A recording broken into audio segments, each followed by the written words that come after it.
Back in January of 2012, the cover story in Run 254 of O-Gauge Railroading magazine was a feature on Jim Quick's Red Pine River Railroad.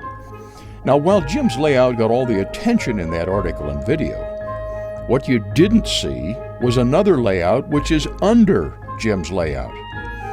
Jim's wife Linda kept looking at all that open space down there and figured that she could utilize that space for more than just storing boxes. For years, it just was open space, and most people store their boxes and things. And we had accumulated so many items that I said, you know, I'd like some of my things put out. And it just took off from there. In 2005, when Jim started his layout, I was there every step of the way, and eventually I got into it in every aspect of it. And I started collecting pieces that I had liked, and my layout started probably in 2012, and I got to play with all the things I've collected. Linda has built her own layout under Jim's down at floor level, and the detail she's managed to build into her layout is absolutely stunning. Linda's a country girl at heart, and she loves doing the scenery. My part of the hobby is scenery. I wanted to go from farmlands where there's no electricity, no nothing, to the town where people live, to the industry part where there's coal and factories. So each part, I have like 3 sections to my layout, and each part is something close to my heart that I remember. Childhood memories played a big role in the decisions Linda made about what to model. This reminds me of growing up as a child in the country and seeing the farms and the barns and the animals. That's what I like. One of the places we lived, there was actually train tracks behind, and there was hobo camps, and you would actually see people jump in the trains when they were slow enough. I'm from Pennsylvania, so Pennsylvania Dutch, all the hex signs and Amish, and it just speaks to my heart.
As you can see, Linda has packed a tremendous amount of detail into the scenes on her layout.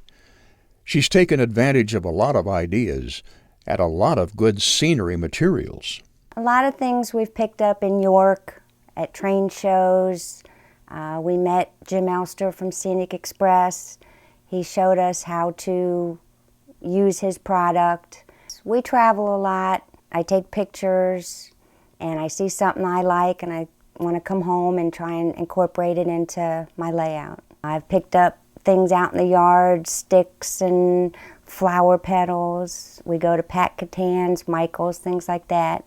Anything that catches my eye, I can use on the layout. Here's the first section of the layout which Linda built, Small Town USA. It represents a part of Linda's childhood. She grew up in a small town like this. There's a new house being built, and this big Cat D10T dozer, a DHS die-cast product, is about to be unloaded at the construction site. Down at the far end of the street is a little schoolhouse, much like the one Linda attended as a child many years ago.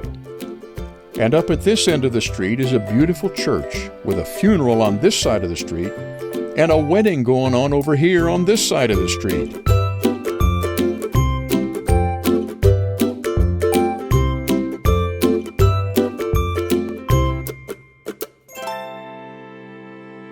Now, while Linda's primary focus is designing the scenery and adding the details, a lot of trains run on this railroad too.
It's unusual for a husband and wife to share this hobby so intimately.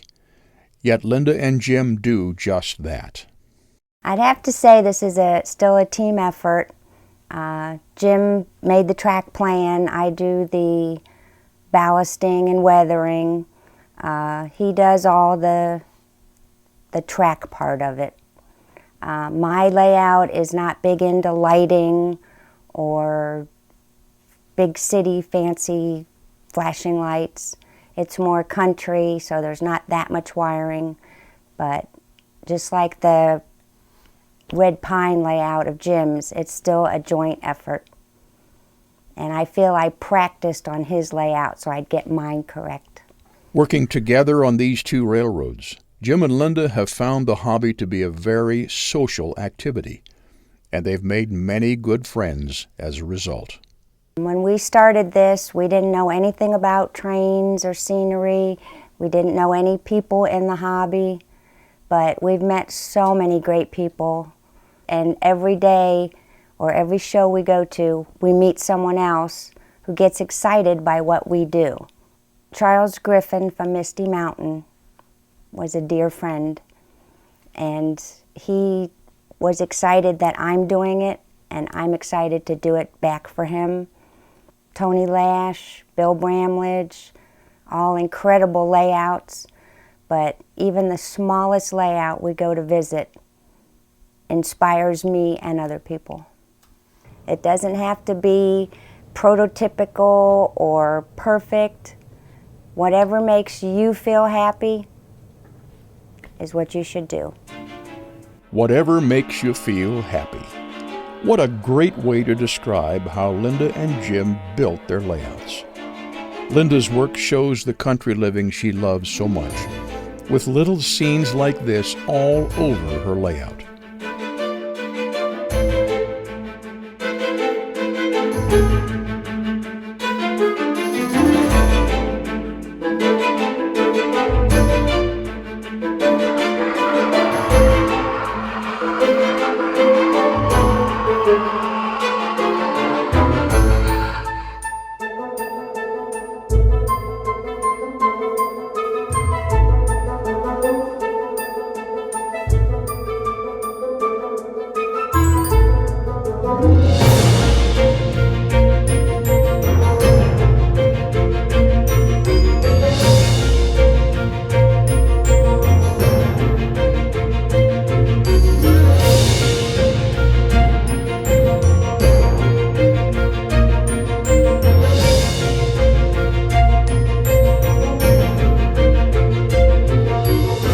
Linda and Jim have obviously found a way to enjoy the hobby together. It just doesn't get any better than that.